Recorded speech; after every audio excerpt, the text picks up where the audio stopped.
Metro event സ്റ്റാൻഡിലേക്ക് ഏവർക്കും സ്വാഗതം. Human rights protection mission dharna നടത്തി. ആലപ്പുഴ ജില്ലയിലെ കുട്ടനാട് താലൂക്കിലെ പുളിങ്കുന്നിൽ ഒരു മാസമായി നിർത്തിവച്ചിരുന്ന ജങ്കാ സർവീസ് പുനരാരംഭിക്കണമെന്നാവശ്യപ്പെട്ടുകൊണ്ട് human rights protection mission dharna നടത്തി. HRPM സംസ്ഥാന പ്രസിഡന്റ് അനിൽ തോമസിന്റെ അധ്യക്ഷതയിൽ കൂടിയ യോഗം HRPM ദേശീയ പ്രസിഡന്റ് പ്രകാശ് ചെന്നിത്തല ഉദ്ഘാടനം ചെയ്തു. HRPM ദേശീയ vice president Raju K Thomas, HRPM സംസ്ഥാന general secretary KN Divakaran, HRPM ദേശീയ ട്രഷറർ BG നായർ, HRPM സംസ്ഥാന ട്രഷറർ യോഹന്നാൻ തരകൻ, HRPM സംസ്ഥാന executive member Radha Mohanar, HRPM സംസ്ഥാന കമ്മിറ്റി അംഗം അംബികാദേവി, വനിതാ ഓർഗനൈസർ അജിത ബിനു, കമ്മിറ്റി അംഗം ചിപ്സ ബീഗം, VRO മാത്യു സക്രിയ എന്നിവർ പ്രസംഗിച്ചു. അതൊരു പോലീസ് സ്റ്റേഷനിൽ ചെന്ന് പറ്റുന്നില്ല, അല്ലെങ്കിൽ ഒരു പഞ്ചായത്തിന് മെമ്പറെ ചെന്ന് പറ്റുന്നില്ല. അത് പറ്റാത്ത കാര്യങ്ങൾ നിങ്ങൾക്ക് ഈ സംഘടനയെ സമീപിക്കാം. ഈ സംഘടനയെ സമീപിച്ചാൽ അതിന്റെ ഇവിടെയുള്ള ആളുകൾ അതിനുള്ള ക്രമീകരണം ചെയ്ത് അത് മേൽത്തട്ടിലോട്ട് എത്തിച്ച് നമുക്കത് തീരുമാനമുണ്ട്. ഒരു സ്റ്റേഷനിൽ നമ്മളൊരു കാര്യം പറഞ്ഞാൽ അവിടെ ഉത്തരവാദിത്തപ്പെട്ട ഉദ്യോഗസ്ഥൻ അതിന്റെ കൃത്യമായ ലെവലിൽ ചെയ്യും. കാരണം അതിനുള്ള കാര്യങ്ങൾ ഇതിനു മുമ്പും ഈ സംഘടന ചെയ്തിട്ടുണ്ട്. നമ്മുടെ ഈ സംഘടനയെ കുറിച്ച് ഇവിടുത്തെ ആൾക്കാർക്ക് കൂടുതൽ അറിയാനായിട്ടുള്ള ഭാഗവും ഇതിലൂടെ ഉണ്ടാകുന്നതാണ്.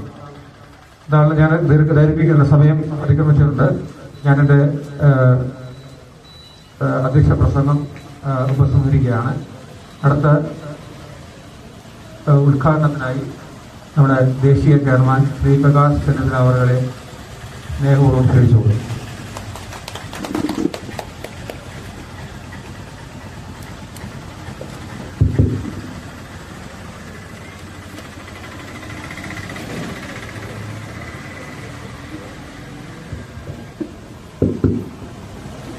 ഈ യോഗത്തിന്റെ അധ്യക്ഷൻ Shri Anil Thomas,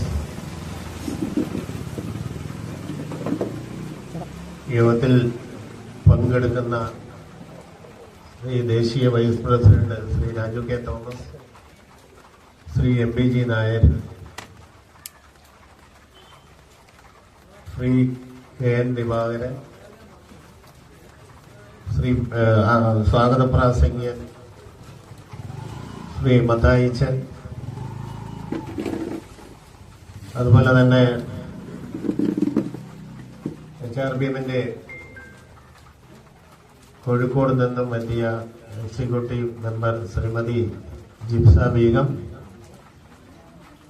HRPMന്റെ state youth organiser Shrimati Ajitha Binu, സംസ്ഥാന എക്സിക്യൂട്ടീവ്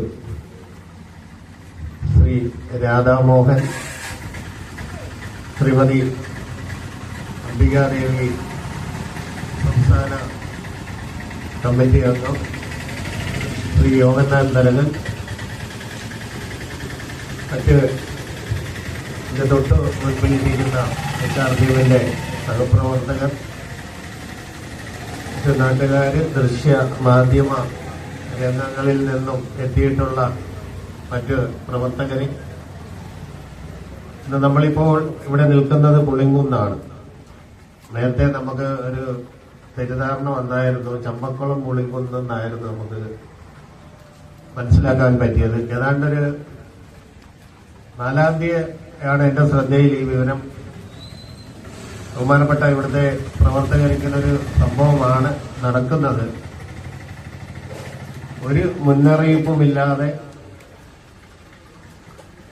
ഒരു സുപ്രഭാതത്തില് ഇത്രയും ജനങ്ങൾ തിങ്ങി പാർക്കുന്ന സ്കൂള്, കോളേജ്, ആരാധനാലയങ്ങള്, മോസ്ക്, അങ്ങനെ മറ്റ് പല രീതിയിലുമുള്ള ആളുകൾ തിങ്ങി പാർക്കുന്ന ഒരു ഏരിയയില് പിറ്റേ ദിവസം വന്ന് നോക്കുമ്പോൾ തലേ ദിവസം വരെ ഉണ്ടായിരുന്ന കാര്യങ്ങള് ഇന്ന് കാണുന്നില്ല എന്ന് പറഞ്ഞതാണ് ജനങ്ങൾക്കുണ്ടായ ഏറ്റവും വലിയ ഒരു ബുദ്ധിമുട്ട്. ശരിക്കും അതൊരു മനുഷ്യ അവകാശ ലംഘനമാണല്ലോ. സഞ്ചാര സ്വാതന്ത്ര്യം നഷ്ടപ്പെടുത്തുക എന്ന് പറയുന്നത് ശരിയായ ഒരു നടപടിയല്ല.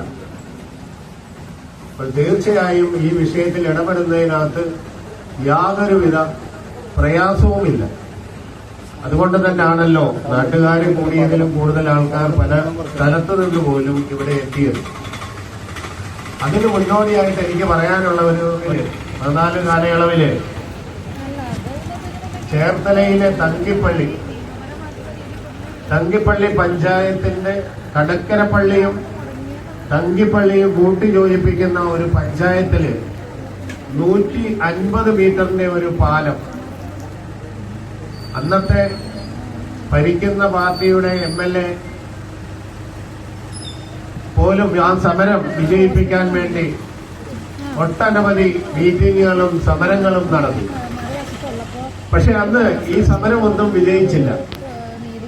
പക്ഷെ അന്ന് നമ്മൾ ശ്രീ ലംബോദരൻ വയലാർ റിട്ടയർഡ് ജഡ്ജി ഞങ്ങളെല്ലാം കൂടി അവിടുത്തെ ആവശ്യം മനസ്സിലാക്കി, അവിടുത്തെ ജനസംഖ്യ എന്തെല്ലാമാണ് അവിടുത്തെ പ്രാധാന്യമുള്ളതെന്ന് മനസ്സിലാക്കിക്കൊണ്ട് ഞങ്ങൾ ഇടപെടുകയും അവസാനം നമ്മളുടെ മുമ്പിൽ നിന്നും പ്രസംഗിച്ച MLAയുടെ ആസ്തി വികസന ഫണ്ടിൽ നിന്നാണ് 25 ലക്ഷം രൂപ നാഷണൽ ഹ്യൂമൻ റൈറ്റ്സ് കമ്മീഷൻ ഈ പ്രോജക്ട് വരുന്നതിന് വേണ്ടി HRPMന്റെ അപേക്ഷ സ്വീകരിച്ചുകൊണ്ട് ഇന്നവിടെ തങ്കിപ്പള്ളി എന്ന് പറഞ്ഞൊരു സ്ഥലത്ത് ഒരു പാലം വന്നിട്ടുണ്ട്.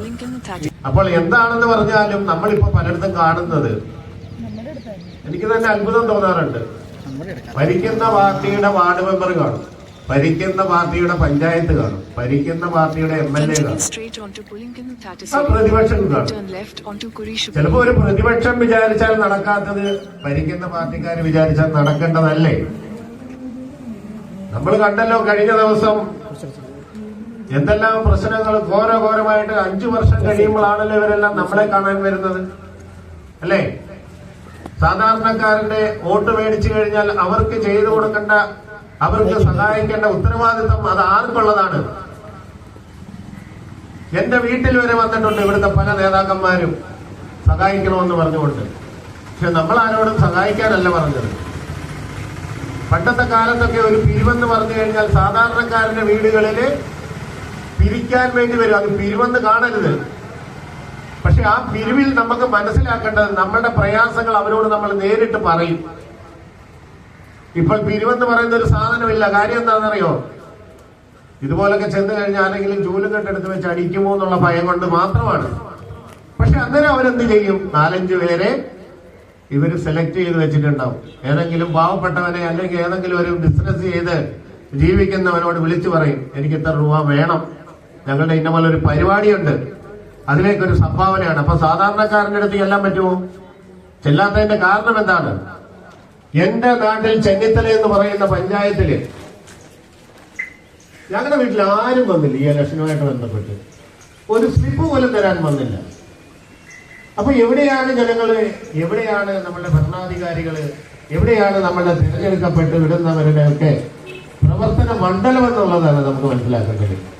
ഞങ്ങൾ ഇവിടെ മാത്രമൊന്നുമല്ല, കേരളത്തിലുടനീളമുള്ള വാർഡ് അടിസ്ഥാനത്തിൽ എന്ത് വിഷയമുണ്ടെങ്കിലും അവിടെ ജനങ്ങളും കൂടെ സഹായിക്കുകയോ സഹകരിക്കുകയോ ചെയ്താൽ മാത്രമേ നമുക്ക് അവരെ സഹായിക്കാൻ പറ്റുകയുള്ളൂ. അപ്പൊ അതിനുവേണ്ടി നമ്മൾ മനസ്സിലാക്കി മുന്നോട്ട് പോവുകയാണെങ്കിൽ നമുക്ക് അനുവദിച്ച് കിട്ടേണ്ട ആവശ്യങ്ങൾ, ഇന്ന് നമ്മൾ കുറെ ഉദ്യോഗസ്ഥന്മാരെയും കുറെ രാഷ്ട്രീയ പാർട്ടിക്കാരെയും ഒന്നും കുറ്റം പറഞ്ഞിട്ട് കാര്യമൊന്നുമില്ല. നമ്മൾ മനസ്സിലാക്കുക, നമ്മളൊരു വാർഡ് മെമ്പറെ തെരഞ്ഞെടുക്കുമ്പോൾ അദ്ദേഹം വരുമ്പോൾ നമുക്ക് ചോദിക്കാൻ പറ്റണം, നിങ്ങൾ വന്നു കഴിഞ്ഞാൽ ഞങ്ങൾക്ക് ഇതുകൊണ്ട് എന്തൊക്കെ, ഞങ്ങളുടെ നാടിന് എന്തൊക്കെ ഗുണങ്ങളുണ്ടാവും. ആ രീതിയിൽ സംസാരിക്കാൻ പറ്റുന്ന ഒരു ജനതയാണ് നമ്മൾ HRPMന്റെ പ്രവർത്തകരായിട്ട് എത്തിക്കേണ്ടത്. പക്ഷെ നമ്മൾ 5-ാം തീയതി തന്നെ കളക്ടർക്കും പൊതുമരാമത്ത് വകുപ്പ് മന്ത്രിക്കും നമ്മൾ നിവേദനം, ഇവിടുത്തെ ആവശ്യങ്ങൾ പറഞ്ഞു കൊടുത്തിട്ടുണ്ട്. ഇന്നലെ നമ്മൾക്കറിയാൻ പറ്റിയത് ബഹുമാനപ്പെട്ട നമ്മുടെ സ്വാഗത പ്രാസംഗ്യൻ പറഞ്ഞതുപോലെ ചില ആൾക്കാരൊക്കെ വിളിച്ചു എന്ന് പറഞ്ഞത് സത്യം തന്നെ.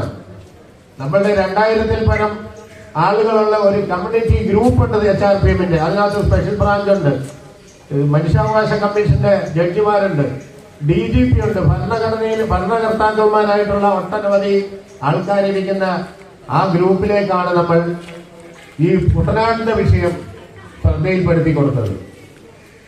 ഹിന്ദിയിലും ഇംഗ്ലീഷിലും തമിഴിലും മലയാളത്തിലുമാണ് പോസ്റ്ററുകൾ നമ്മൾ ഇതിനു വേണ്ടി തയ്യാറാക്കി കൊടുത്തത്. പലരും ഈ കുട്ടനാട് പുളിങ്കുന്നെന്ന് പറയുന്ന ജങ്കാറിന്റെ വിഷയം അറിഞ്ഞു കഴിഞ്ഞു. പിന്നെ എനിക്ക് പറയാനുള്ളത് വേറെ ഒരു വിഷയമല്ല, സംസാരിക്കുമ്പോൾ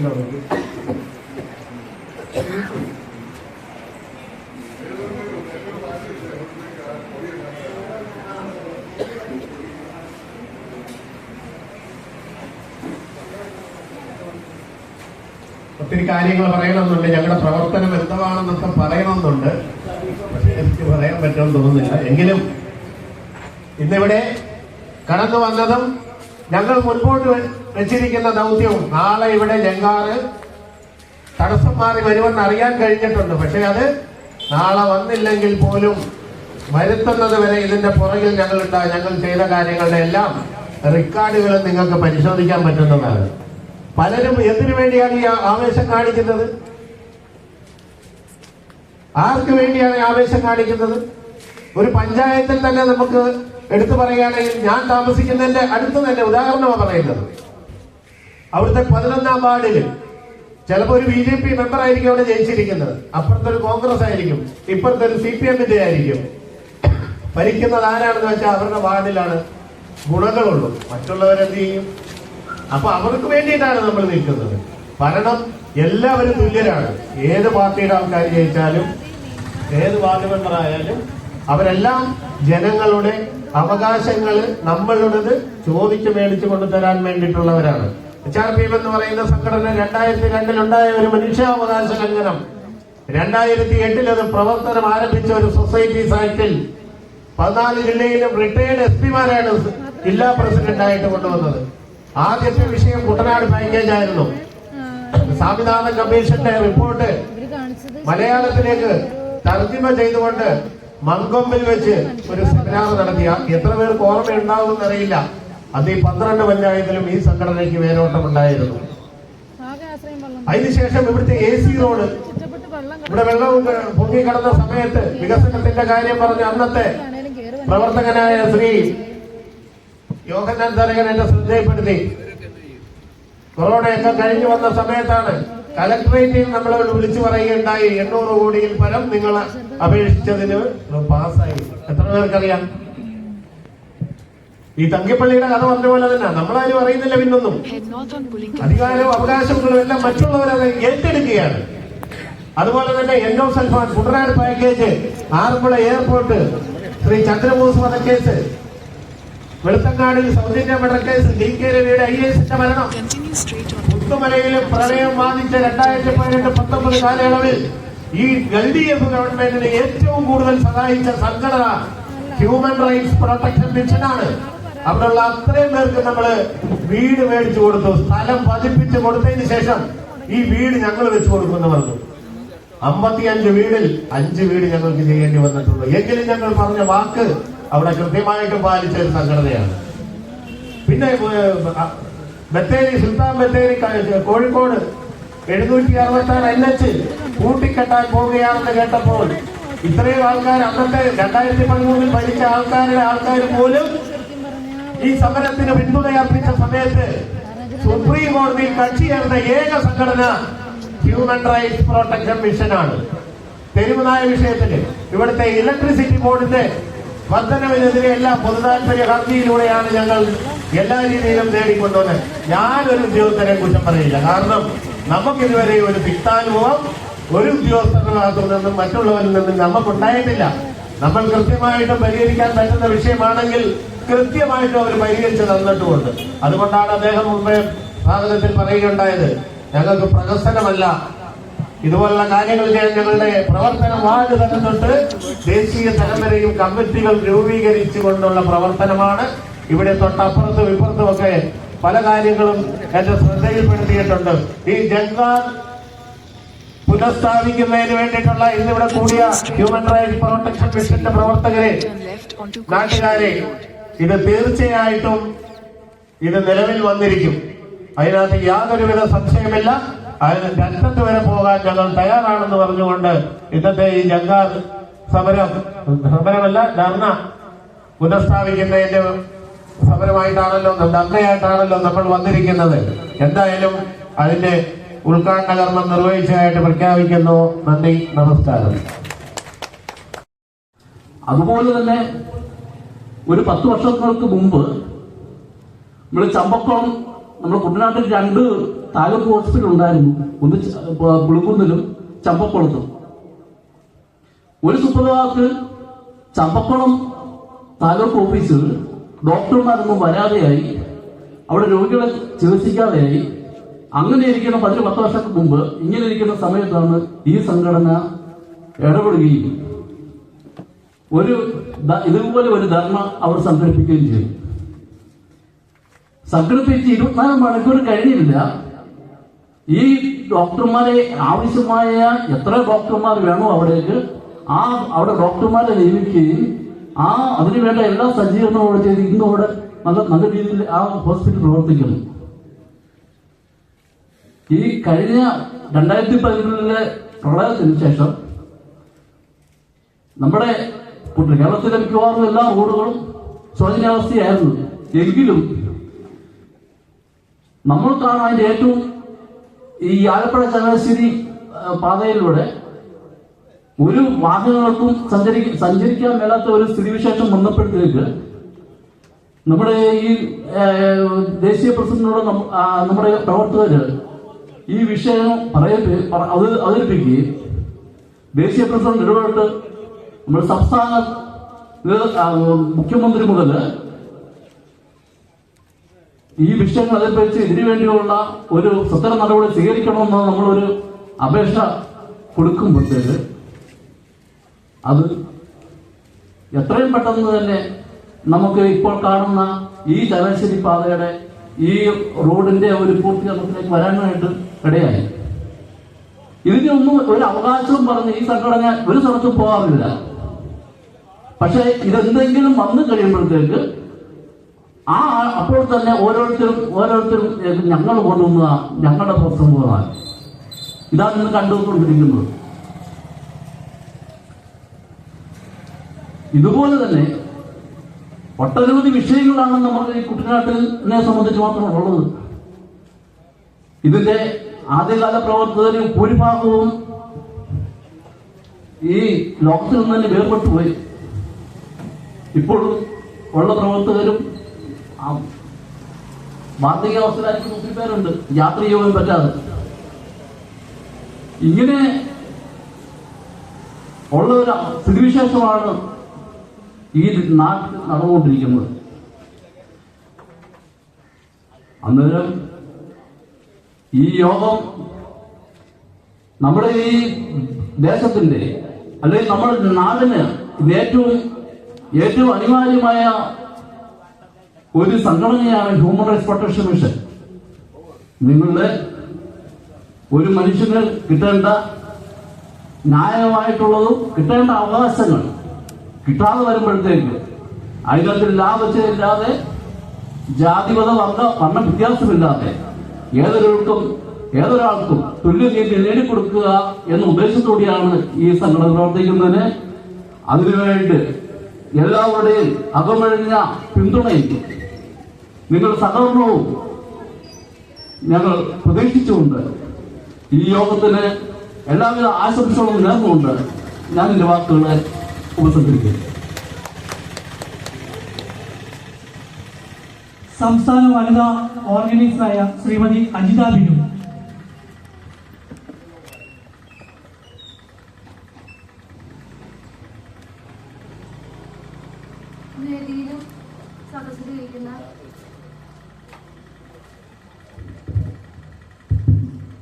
വേദിയിലും സദസ്സിലിരിക്കുന്ന എല്ലാവർക്കും മറ്റുപാട്ടിനെ സ്വാഗതം പറയുന്നു. അതോടൊപ്പം തന്നെ 1-2 കാര്യങ്ങൾ നിങ്ങളോട് സൂചിപ്പിക്കുവാനായിട്ട് ആഗ്രഹിക്കുന്നു. ഹ്യൂമൻ റൈറ്റ്സ് പ്രൊട്ടക്ഷൻ മിഷൻ എന്ന് പറഞ്ഞ സംഘടന ഒരു ജാതിക്കും മതത്തിനും ഒന്നിനും കീഴ്പ്പെട്ട് നിൽക്കുന്ന ഒരു സംഘടനയല്ല. ഏതൊരു രാത്രിയിലും പകലിലും നമുക്കാർക്കും നടന്നു കയറി നമ്മുടെ അവകാശങ്ങൾക്ക് വേണ്ടിയിട്ട് നീതി കിട്ടിയില്ലെങ്കിൽ കയറി ചെല്ലാൻ പറ്റുന്ന ഒരിടമാണ് നമ്മുടെ പ്രകാശ് ചെന്നിത്തല സാറ് നയിക്കുന്ന ഹ്യൂമൻ റൈറ്റ്സ് സംഘടന എന്ന് പറഞ്ഞിട്ടുള്ളൊരു സംഘടന. എനിക്ക് ഇവിടുത്തെ കാര്യം പറയുകയാണെങ്കിൽ നമ്മുടെ കുട്ടനാടിന്റെ നെല്ലറ എന്നറിയപ്പെടുന്ന, അതായത് കേരളത്തിന്റെ നെല്ലറ എന്നറിയപ്പെടുന്ന കുട്ടനാടിന്റെ പരിസര നിവാസികൾക്ക് ഇങ്ങനെയൊരു അടിസ്ഥാന സൗകര്യം ഇല്ലായ്മ എന്ന് പറഞ്ഞു കഴിഞ്ഞാൽ അത് വേദനാജനകരമായിട്ടുള്ളൊരു കാര്യമാണ്. 30 വർഷ കാലഘട്ടമായിട്ട് ഇവിടെ ഉണ്ടായിരുന്ന ഒരു ജങ്കാറ് പെട്ടെന്നൊരു ദിവസത്തിൽ അത് നിലച്ചു പോവുക, അതൊക്കെ നമുക്ക് ചിന്തിക്കാൻ പോലും കഴിയാവുന്ന ഒന്നല്ല. മാത്രമല്ല, ഞാൻ ഇങ്ങോട്ട് പോരുന്ന വഴി ഒരു ഓട്ടോറിക്ഷക്കാരനായിട്ടുള്ളൊരു ചേട്ടൻ പറയുകയുണ്ടായി, KSRTC ബസ് 6ന്റെ അക്കരെ വരെ ഉള്ളൂ മോളെ, പിന്നീട് ഇപ്പുറം നമ്മുടെ താലൂക്ക് ആശുപത്രി പ്രവർത്തിക്കുന്നുണ്ട്. പെട്ടെന്നൊരു ആവശ്യം വന്നു കഴിഞ്ഞാൽ പോലും ഞങ്ങൾ ആശ്രയിച്ചുകൊണ്ടിരുന്നത് ഈ ജങ്കാറിനെയായിരുന്നു. ഇപ്പോൾ ഞങ്ങൾക്ക് എന്താ ചെയ്യണ്ടേ എന്ന് പോലും അറിയത്തില്ലാതിരുന്നൊരു സിറ്റുവേഷനിലാണ് ഇപ്പോൾ മനുഷ്യാവകാശ സംഘടന ഇടപെട്ടിട്ടുള്ളത്. ഞങ്ങൾക്കിപ്പോൾ നീതി കിട്ടും എന്നുള്ളൊരു വിശ്വാസം ഞങ്ങൾക്കുണ്ട് എന്ന് ആ ചേട്ടൻ പറയുകയുണ്ടായി. അതേപോലെ തന്നെ കോളേജ് വിദ്യാർത്ഥിനികൾ, ഇവിടെ കോളേജ് ഉണ്ടെന്ന് പറയുന്നു, അവിടുത്തെ വിദ്യാർത്ഥിനികൾ പോലും കറങ്ങി തിരിഞ്ഞ് വൈകിയൊക്കെയാണ് കോളേജിലൊക്കെ ചെല്ലാനായിട്ട് സാധിക്കുന്നത്. ഇവിടെ ചില സാഹചര്യങ്ങൾ കണ്ടപ്പോൾ തന്നെ നമുക്കത് മനസ്സിലാക്കാൻ കഴിഞ്ഞതുമാണ്. അപ്പോൾ ഇതിനൊക്കെ ഒരു പരിഹാരം എന്ന് പറഞ്ഞുകൊണ്ട് നമുക്കുടെ അവകാശങ്ങൾ നമ്മൾക്ക് ചോദിച്ചു വാങ്ങുന്നതിന് നമുക്ക് ആരുടെയും കൈകളും കാലുകളും പിടിക്കേണ്ട അവസ്ഥയില്ല. സാറ് പറഞ്ഞതുപോലെ മുൻ പ്രാസംഗികരത് പറയുകയുണ്ടായി. ഇപ്പോൾ ഏതൊരു ആളുകൾക്കും എന്തൊരു അവകാശങ്ങൾക്കും നമ്മുടെ പഞ്ചായത്തിലായിക്കോട്ടെ, ബ്ലോക്കിലായിക്കോട്ടെ, മുനിസിപ്പാലിറ്റിയിലായിക്കോട്ടെ, നമുക്കുടെ അവകാശങ്ങൾ നമുക്ക് ലഭ്യമായില്ലെങ്കിൽ നമുക്ക് 10 രൂപയുടെ ഒരു കോർട്ട് ഫീസ് സ്റ്റാമ്പ് മാത്രം മതി. ഒരു പരാതി എഴുതി എന്തുകൊണ്ടാണ് ഇപ്പൊ ഒരു വീട് കിട്ടാത്തതാണെങ്കിൽ എന്തുകൊണ്ടാണ് എനിക്ക് വീട് കിട്ടാത്തത്, എന്തുകൊണ്ടാണ് ഞങ്ങൾക്ക് ഇങ്ങനെ ഒരു കാര്യങ്ങളും ലഭ്യമാകാത്തത്, മറ്റുള്ള കാര്യങ്ങളൊക്കെ നമുക്ക് എഴുതി ചോദിച്ചു കഴിഞ്ഞിട്ടുണ്ടെങ്കിൽ അതിന്റെ വിവരാവകാശങ്ങൾ ലഭ്യമാകുന്നതാണ്. ഇപ്പോൾ ഈ ജങ്കാറിന്റെ ആണെങ്കിൽ പോലും എന്തുകൊണ്ടാണ് ഇതിവിടെ നിന്ന് പോയത് എന്നുള്ള വിവരാവകാശം നമുക്ക് എടുക്കാവുന്നതാണ്. എത്ര നിവേദനം ഇവിടെ നിന്ന് സർക്കാരിലേക്ക് പോയിട്ടുണ്ടെന്നുള്ളത് നിവേദനം നമുക്ക് എടുക്കാവുന്നതാണ്. ഞാൻ ഈ പറഞ്ഞ വിവരാവകാശ നിയമപ്രകാരം 2005 ആക്ട് നിയമ വിവരാവകാശ പ്രകാരം നമുക്ക് ഏതൊരു പൗരനും എടുക്കാൻ കഴിയുന്ന ഒന്നാണ്. നീതി കിട്ടിയില്ലേ നമുക്ക് ധൈര്യമായിട്ട് നമ്മുടെ മനുഷ്യാവകാശ സംഘടനയിലേക്ക് നിങ്ങൾക്ക് വരാം. ഏതൊരു വ്യക്തിക്കും കടന്നു വരാം. ഉറപ്പായാലും നിങ്ങൾക്ക് നീതി ലഭ്യമായി കിട്ടും എന്നാണ് എനിക്ക് പറയുവാനുള്ളത്. ഈ വൈകിയ വേളയിൽ ഏറെ ഞാൻ ദീർഘിപ്പിക്കുന്നില്ല. ഞാൻ ഈ നമ്മുടെ ധരണയ്ക്ക് ഐക്യദാർഢ്യം പ്രഖ്യാപിച്ചതായിട്ട് പറഞ്ഞുകൊണ്ട് നിർത്തുന്നു.